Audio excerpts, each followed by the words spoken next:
In today's video, I'll show you guys how to install all ending save files in Atomfall. Check my video description for the save file download link. Choose the ending save file you like to use. To show you guys it's working, I'm gonna download this first one, ending 3 path.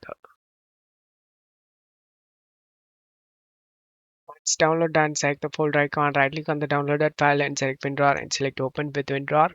Open the save folder and press in Windows key and R key together and type percentage local app data percentage again.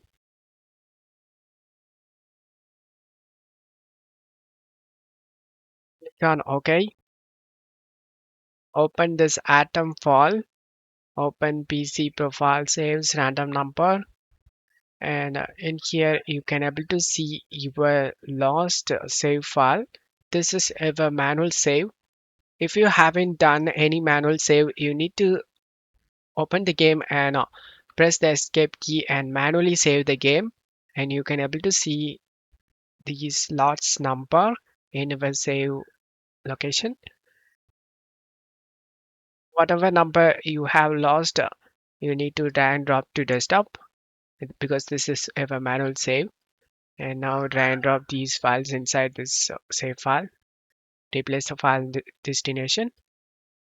Finally, go on the manual save and select rename. Copy this name, rename, and paste the name in here and press enter. Now the save file should work. Launch the game. Once you are in game, go to load game and under save slots, you can able to save the save file is successfully loads. Load the game and the save file is working as you can see. I hope this video helped you. If the video helped you, don't forget to leave a like and subscribe. Thank you.